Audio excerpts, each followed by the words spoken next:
You know, for all the Trixter stuff out there, TrixterRocks.com, and my personal website is SteveBrownMusic.biz. Yeah, and I'm going to put all the links in the interview, Steve, as well, so thank you for bringing those up. We're going to put all that out there for people. And getting back to that, like I said, doing a lot of research this morning before, we sat down with you, and wanted to go over something that I found in one of the obscure things about Steve Brown, and I'm going to put a link up to this site as well. It's a site that gives all of your accomplishments, all of your collaborations, and so forth. Tell us about auditioning with Mark Anthony. It's one of those things, man. You know, I've auditioned for, I've had offers to audition for a lot of people, and I think it was back summer of 2004, and I got a call from an old friend of mine who was working for the band and said, "Hey, man, they're auditioning guitar players. I think you'd be perfect." So I went in and played with his band, phenomenal guys, and, you know, a lot of fun. We did, like, Hotel California, and, and I got real close to the gig. You know, what happened was they actually kept the guitar player that they had, and, but the guy told me I would have gotten the gig if it, wasn't, if they didn't keep him. So I'm always looking for new experiences. You know, I got offered to audition for Shania Twain years ago. That was one of my biggest regrets. I turned that down. I didn't even go. But now, I'm always looking for new things, and bringing up to speed what I'm doing now. I just got done producing 2 tracks for the new Liberty and Justice CD, and I had the great fortune of being able to work with one of my best friends in the music business, Phil Collins from Def Leppard, and the famous wrestler Chris Jericho sang on the one song that I did. It's a song called Best Time We Never Had. Phil played, I produced it and wrote it and co-wrote it, and played all the guitars, and Phil played the solo, and Chris Jericho sang it.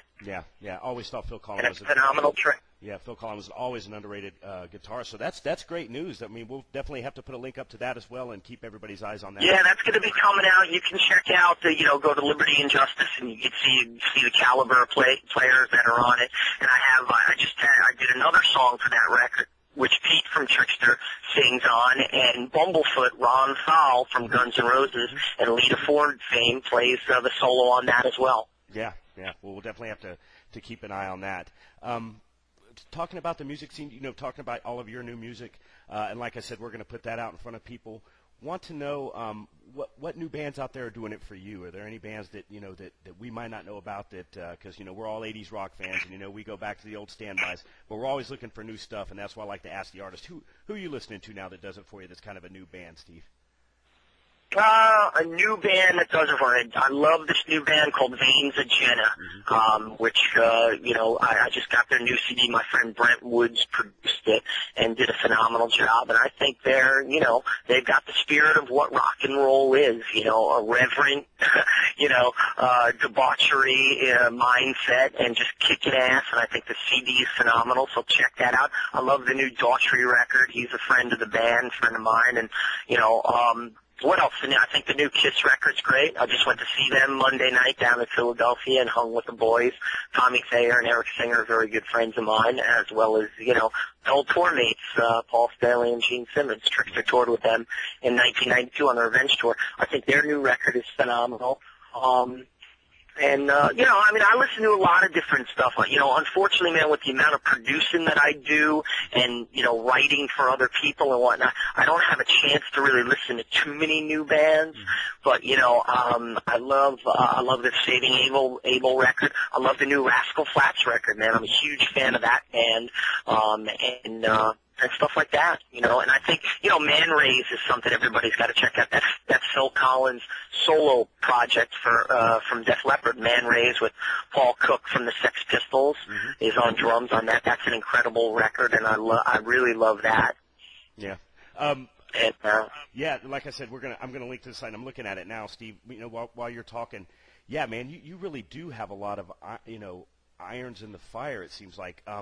Is there anything? I mean, is it still the playing for you? Is it still the performing, or is it are you more into the producing now, or what really? It's all of it, man. You know what? I've been just blessed so many times over with, being the success that Trixter's had. It's enabled me to meet my idols, hang and become friends with guys. Phil Collins been a friend of mine for 20 years, but you got to remember, Def Leppard was one of the bands that Trixter modeled itself after. So to become friendly with these guys and, go to their houses and finally get to do a project together, it's a dream come true, man. I've been blessed, like I said, and I don't want to get too kooky on it, but I love it all, man.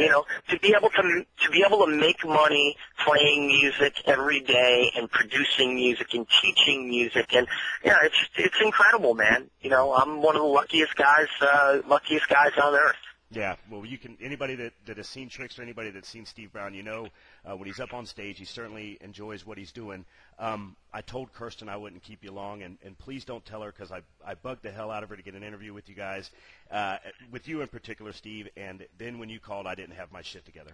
But I wanted to say, Dude, don't worry about that, man. Hey, this is rock and roll. We know what that's all about. We're off the cuff, man. We're off the cuff. Hey, and speaking of that, wanted to ask kind of an outside question here. Like I said, not going to keep you long. We just wanted to get a short interview with what Trixter is doing. Yep. What you're doing solo. And we're going to put this in front of all the eyes that we can to get this thing.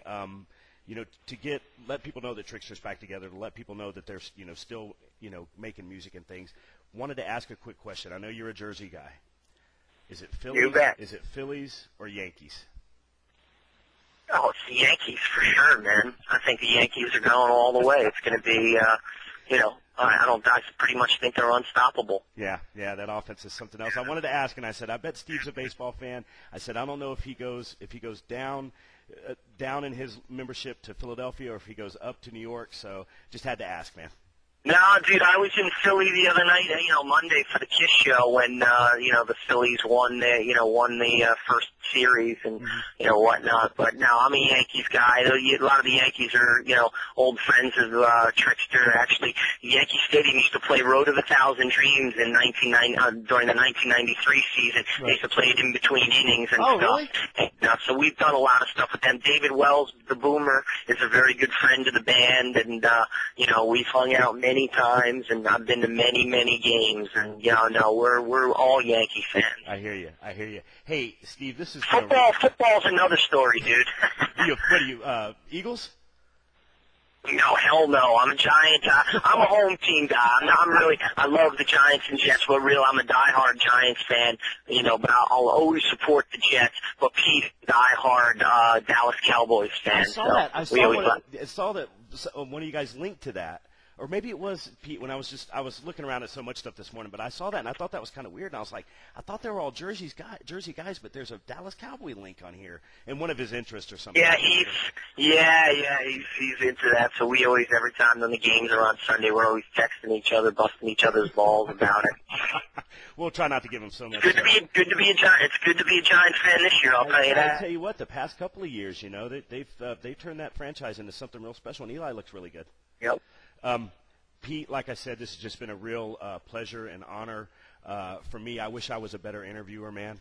But like I said, we're just going to get this interview out in front of as many people as we can, and we really appreciate you sitting down and taking the time. Cool, dude. Well, as always, man, we appreciate all the support from you, guys like you, and the guys who work with you, and all the fans all around the world listening. We love you, and we can't wait to see you soon. And one more thing before I go, Steve. Yep. Just to tell our listeners out there, our 21,000 members that we have on our site.